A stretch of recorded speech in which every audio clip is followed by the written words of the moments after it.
Hello dear guys and dear students.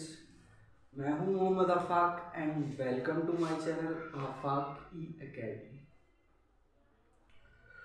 तो जैसा कि मैंने बोला था कि मैं अपने चैनल पर क्लास स्कूल लेवल की क्लासेस की मैथमेटिक्स और इंजीनियरिंग और बीएससी की मैथमेटिक्स को पढ़ाने वाला हूँ। तो मैं क्लास 9 के कुछ वीडियोस अपलोड कर चुका हूँ और पीएससी के न्यूमेरिकल एनालिसिस पेपर के first chapter transcendental and polynomial equations पर भी कुछ वीडियोस बना रखा हूँ।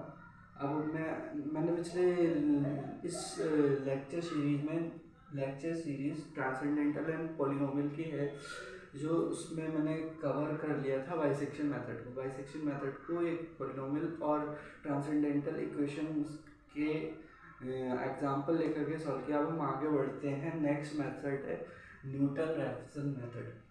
हम रेगुलर फालसी भी पढ़ सकते थे पहले, बट कोई उससे कोई बात कुछ होने वाला नहीं गलत कि चाहे हम न्यूटन रैफसन पढ़ ले या फिर रेगुलर फालसी पहले पढ़ लें। तो इसके बाद मैं रेगुलर फालसी पोजीशन या फाल्स पोजीशन मेथड अगले वीडियो में बताऊंगा। तो अब हम शुरू करते हैं Newton Raphson method. Newton Raphson method में क्या है कि हमें क्वेश्चन में ट्रांसेंडेंटल या पॉलिनोमियल इक्वेशन दी जाएगी इसका कि कुछ ग्राफ होगा और जो भी इक्वेशन होगी उसका कंटिन्यूस ग्राफ होगा। और कुछ क्वेश्चंस हो सकते हैं जिसमें डिसकंटिन्यूस ग्राफ हो, तो वहाँ पर हमें कॉन्सेप्ट लगाते हैं टाइम पर प्रॉब्लम की सिचुएशन के अकॉर्डिंग प्रॉब्लम सॉल्व करनी होगी। और हमें क्वेश्चन जो मिलेंगे थोड़े सिंपल मिलेंगे और हम क्वेश्चंस को आसानी से कर पाएंगे अगर हम इसकी कॉन्सेप्ट को समझ लें। वर्किंग रूल मैंने इधर लिख रखा है, ये बाद में पढ़ना है। पहले कॉन्सेप्ट को समझने के लिए मैंने यहाँ पे ग्राफ्स प्लॉट कर रखा है। रैंडम सा ग्राफ है इन जनरल, कि हमने स्पेसिफिकली कोई ग्राफ नहीं लिया है किसी क्वेश्चन का। तो हमने ये दिखाने की कोशिश की है कि ये जो ग्राफ है हमने लिया है P dash P P not Y equal to F X भी बोल सकते हैं इसे। तो इस मेथड में ग्राफ मैंने इंक्रीजिंग लेके रखा हुआ है। अगर हम चाहते तो डिक्रीजिंग भी ले सकते थे, बट अगर हम डिक्रीजिंग लेंगे तो कॉन्सेप्ट में जो वैल्यूज है वो नेगेटिव में पहुंच जाएंगे और उसे सिंप्लीफाई करना कॉन्सेप्ट को काफ़ी कॉम्प्लेक्स हो जाएगा। इसीलिए मैंने इंक्रीजिंग ग्राफ ले रखा है। तो इसमें सबसे पहले क्या करते हैं कि हम एक पॉइंट चूज करते हैं अपनी मर्जी से हिट एंड ट्रायल मेथड से। अगर आप क्वेश्चंस करेंगे तो आपको वो रूट लेना होगा चाहे वो पॉजिटिव हो या नेगेटिव, जो कि एग्जैक्ट रूट के सबसे पास हो, चाहे वो नेगेटिव हो या चाहे वो पॉजिटिव हो। उसके लिए क्या है कि अगर हम देखें कि रूट इसका कहाँ पर है, तो देखते हैं P dash P P not graph जो है पॉइंट पी पर इंटरसेक्ट कर रहा है, यानी कि पॉइंट पी पर हमारा एग्जैक्ट रूट लाई कर रहा है। अब हमें एग्जैक्ट रूट सीधे तो हम पता नहीं कर सकते, तो हम इसके लिए क्या करते हैं कि दूसरी मेथड जो मैं न्यूटन रैफसन मेथड बता रहा हूँ कि इसमें हमने कुछ ज्योमेट्रिकल कंस्ट्रक्शन करे हैं कि सो दैट कि हम ड्राइव कर पाएँ वो फॉर्मूला जिससे कि रूट निकल पाए। पहले तो मैं इसे ज्योमेट्रिकली प्रूफ करके दिखाऊंगा नेक्स्ट वीडियो में। उससे पहले हम वर्किंग रूल भी समझेंगे, फिर उसके नेक्स्ट वीडियो में मैं इसे टेलर थ्योरम के द्वारा प्रूफ करूंगा और उससे नेक्स्ट वीडियोस में मैं ट्रांसेंडेंटल और पॉलिनोमियल क्वेश्चंस करके कॉन्सेप्ट की क्लैरिटी पे कमांड हासिल करेंगे। तो मैंने बोल रहा था कि पी पर रूट है, बट हम पी पर रूट को कैसे निकालें। तो इसके लिए क्या करते हैं कि हम एक पॉइंट चूज करते हैं एक्स नॉट, जो कि पॉइंट पी के काफ़ी क्लोज हो, मतलब कि जहाँ पर फंक्शन की वैल्यू ज़ीरो होने वाली हो और ज़ीरो से जो थोड़ी बड़ी या थोड़ी छोटी नज़दीक वाली वैल्यू ज़ीरो की, वो हम अगर ढूंढ लें क्वेश्चन जैसे अगर हमें दे रखा होगा तो हम हिट एंड ट्रायल मेथड के 1 2 3 या -1 -2 -3 चूज़ करके हिट एंड ट्रायल मेथड से देखेंगे कि ये सबसे पास में कौन सा है। और हम इसमें फॉर एग्जांपल 1 के अलावा 1 2 3 के अलावा पॉइंट 1.5 या 2.5 या -1.5 या -2.5 वैल्यूज़ भी ले सकते हैं और आगे कैलकुलेशंस कर सकते हैं। तो मुद्दे पे आते हैं कि हमने सबसे पहले लिया था पॉइंट x0, अपनी मर्जी से हिट एंड ट्रायल मेथड से लेंगे जब क्वेश्चन करेंगे। तो अगर हम देखें कि कोऑर्डिनेट ज्योमेट्री से कि x0 पॉइंट लिया है मैंने, ओरिजिन से बोल दिया, तो ओ ए लेंथ जो हो गई हमारी, क्या हो गई है, ओ ए लेंथ हो गई है हमारी x0, और x एक्सिस के कोऑर्डिनेट पर जो बाई की वैल्यू दिखेगी वो हमें मिलेगी एफ एक्स नॉट, फंक्शन की value at X not, function की वैल्यू एफ एक्स नॉट। तो इस फंक्शन की वैल्यू जहाँ पर मिली उस पॉइंट को मैंने बोल दिया पी नॉट। पी नॉट जो पॉइंट दिख रहा है ये टेंजेंट T1 है। अब ये टेंजेंट कहाँ से है, टेंजेंट हमने ज्योमेट्रिकल कंस्ट्रक्शन किया है कि जिस पॉइंट पी नॉट पे एक्स नॉट में हमने एफ एक्स नॉट वैल्यू निकाली थी, उस कोऑर्डिनेट पॉइंट पर हम एक टेंजेंट ड्रॉ करते हैं। टेंजेंट क्या है कि इस पर टच करती हुई ये जा रही है T1 और ये यहाँ क्रॉस करेगी एक्स एक्सिस पे एक्स बी पॉइंट पर, मैंने इस पॉइंट को लिया बी पॉइंट पर, और मैं इस लेंथ को मान ले रहा हूँ, इस लेंथ को मान ले रहा हूँ मैं x1, यानी कि जो ओ बी लेंथ है, ओ बी लेंथ जो है उसे मान लिया मैंने x1, ओ बी लेंथ को मान लिया x1।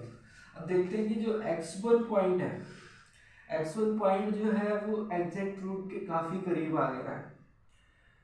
पहले था ए सी डिस्टेंस पर, अब ये सिर्फ बी सी डिस्टेंस पर रह गया है। बी सी डिस्टेंस हम देख सकते हैं ज्योमेट्रिकली कि ए बी डिस्टेंस से छोटी है।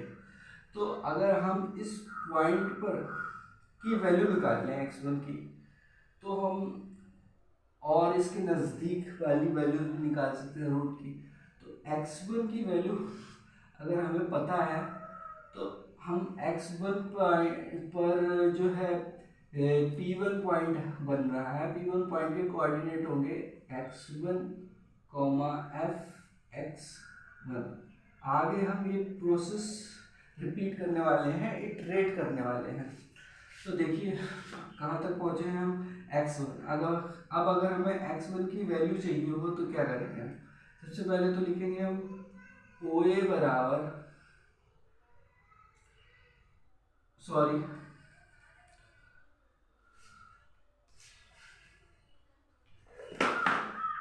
सबसे पहले काम जो करने वाले हैं हम वो ये करेंगे कि हम वैल्यू निकालनी है हमें ओ बी पॉइंट की। तो ओ बी पॉइंट अगर हम देखें तो ओ A minus O A minus, हम निकाल रहे हैं O B point, O A minus A B हो, और ओ ए की वैल्यू हमें पता है कि ओ ए एक्स नॉट है, और अगर हमें ए बी की वैल्यू पता करनी है तो क्या करेंगे हम कि देखेंगे कि हम ये 90 डिग्री का एंगल है परपेंडिकुलर, ये जो ट्रायंगल बन रहा है A C P naught, A C P naught में अगर हम tan साई लगा दें तो tan साई होता है perpendicular A P not upon base A B.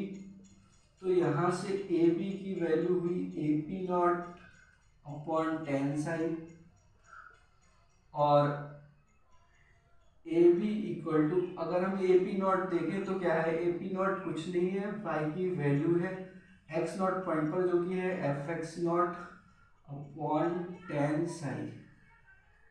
तो हम इसे लिख सकते हैं ए बी को, ए बी की वैल्यू मैंने जो निकाली है हम पुट करेंगे इसे, ए बी की वैल्यू को यहाँ पुट करेंगे तो मिलेगा F x naught upon tan Sai. अब अगर हम याद करें कि tan साई जो है, tan साई क्या होता है, हमने क्लास 11-12 की कैलकुलस में पढ़ रखा है कि जो स्लोप होती है स्ट्रेट लाइन की, स्लोप होती है स्ट्रेट लाइन की m से रिप्रेजेंट करते थे, y2 minus y1 upon x2 minus x1 भी इसे बोलते थे।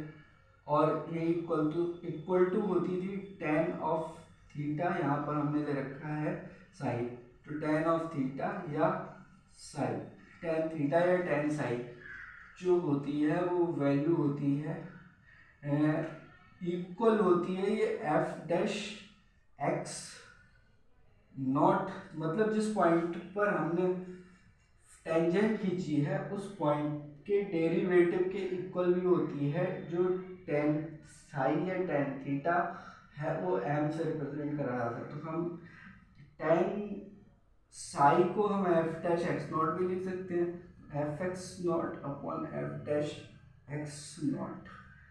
तो हमें ओ बी यानी कि एक्स वन की वैल्यू मिल गई, हमें क्या मिल गई, एक्स वन की वैल्यू मिल गई एक्स नॉट के टर्म्स में, एक्स नॉट के टर्म्स में which is x naught minus F x naught upon F dash x not.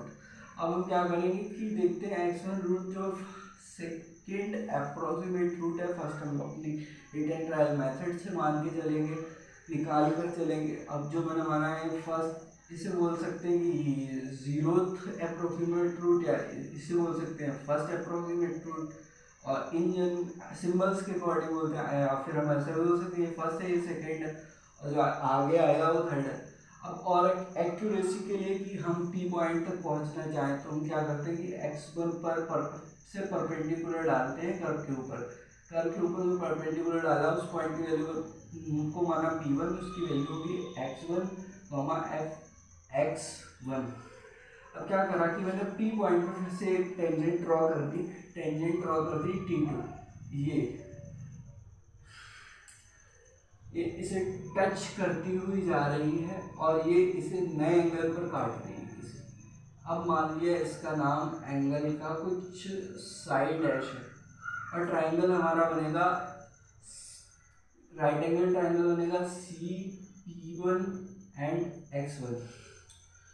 तो फिर से वही कहानी, अगर हम x2 की वैल्यू, अब हम इस क्या बोलते हैं सी पॉइंट को अगर मैंने नाम दे दिया, सी पॉइंट को अगर मैं नाम दे दूं, सी पॉइंट को नाम दे दिया मैंने अगर x2, तो x2 क्या होगी, जैसा कि अभी हमने पिछले इस वाले ए बी और पी नॉट ट्राइंगल में राइट एंगल ट्राइंगल में किया, वैसे ही हम अगर देखें ये वाला जो एंगल है, ये वाला एंगल है 90 डिग्री और ये बन रहा है P1C और B right angle triangle. Similarly right angle triangle लगा के जैसे मैंने x1 को x0 के टर्म्स में निकाला है, वैसे सिमिलरली हम x2 को भी, अब मैं आगे दोबारा से यही कैलकुलेशंस करके नहीं दिखाने वाला हूँ, P1C और B राइट एंगल ट्रायंगल में मैं सीधे सीधे लिख सकता हूँ कि अगर हम एक रूट आगे बढ़ रहे हैं x1 से आगे x2, तो इस बार जो हमारा x0 होगा वो x1 रह जाएगा और f x0 एक बढ़ गया है तो x1 upon F dash x1। Similarly हम तीसरा भी निकाल सकते हैं एंड इन जनरल हम लिख सकते हैं कि xn+1 रूट जो आएगा, एक्यूरेसी बढ़ती जाएगी जितना ज़्यादा हम इस ये जो टेंजेंट खींचने वाली कहानी है इसे रिपीट करते जाएंगे, हम पी के क्लोज पहुंचते जाएंगे और हमारा एक्यूरेसी बढ़ती जाएगी। क्वेश्चंस में जो ट्रांसेंडेंटल पॉलीनोमियल क्वेश्चन होंगे उसमें हम 3 से 6 इटरेशंस लगाएंगे क्वेश्चन के अकॉर्डिंग। अगर क्वेश्चन में बोला है कि इतनी इटरेशंस ही लगानी है तो इतनी ही लगाएंगे, और अगर हमारी एक्यूरेसी 3 डिजिट तक या 4 डिजिट तक ठीक ठाक आ जाती है 3 से 6 इटरेशन में, तो हम वहीं पे फाइनल कर देंगे आंसर को। तो हम अब जनरल फॉर्मूला लिखने वाला हूँ, यही सारी कहानी फिर से रिपीट होती रहेगी इटरेशन वाली। तो जनरल फार्मूला आएगा, अगर हम देखें 2 से छोटा 1 एक कम है, ऐसे ही सिमिलरली 1 में से एक कम है 0, तो 0 और 1 का डिफरेंस 1 और 2 का डिफरेंस 2, सिमिलरली xn+1 का difference n, x+1 minus n equal to 1, तो डिफरेंस हमेशा बन रहेगा और इस बार एफ एक्स एन आ जाएगा डिवीजन में इसका डेरिवेटिव।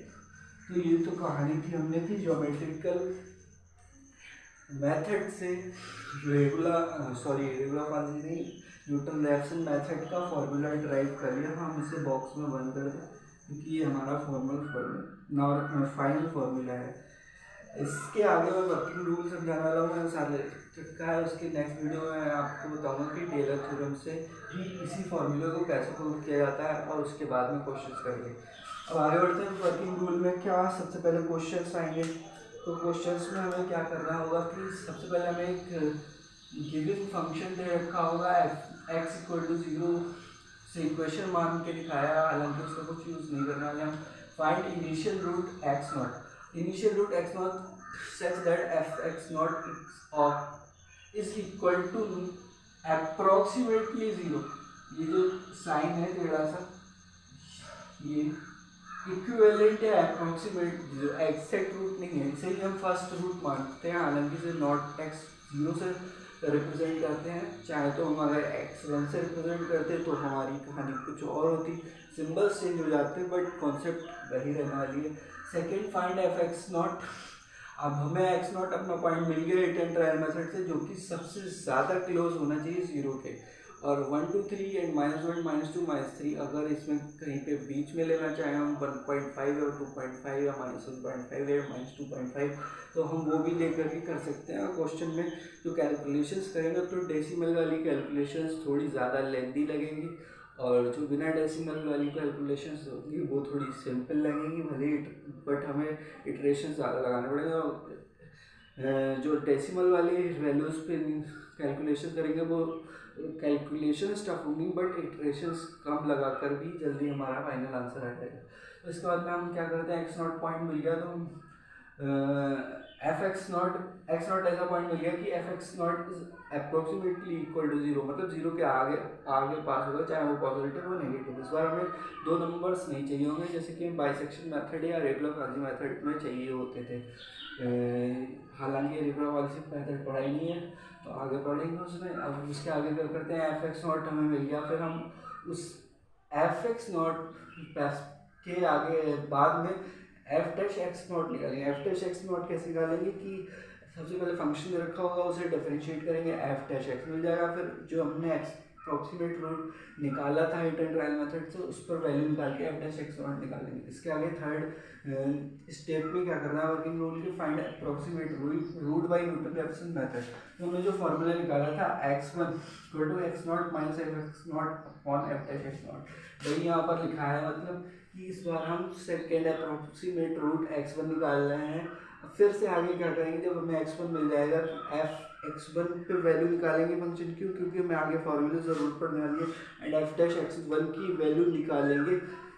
एफ डैश x1 की वैल्यू इसलिए निकालेंगे क्योंकि इससे आगे की जो इटरेशन लगाएंगे उसमें फॉर्मूले में ज़रूरत पड़ने वाला है। तो फोर्थ पॉइंट नेक्स्ट में सेकेंड अप्रोक्सीमेट रूट x2 जब हमें x1 मिल गया है, और एफ x1 भी हमने निकाल रखा है, एफ डैश x1 भी निकाल रखा है। यहाँ पर देखिए तो यहाँ से x2 मिल जाएगा। सिमिलरली हम x3 निकाल सकते हैं, अगर हमने x2 निकाल लिया and F x2 and F dash x2 निकाल लिया है, तो ऐसे निकालते हैं 3 इटरेशन हो गई। अब हमारी 3 से 6 या 7 तक 6 तक जा सकते हैं इटरेशन।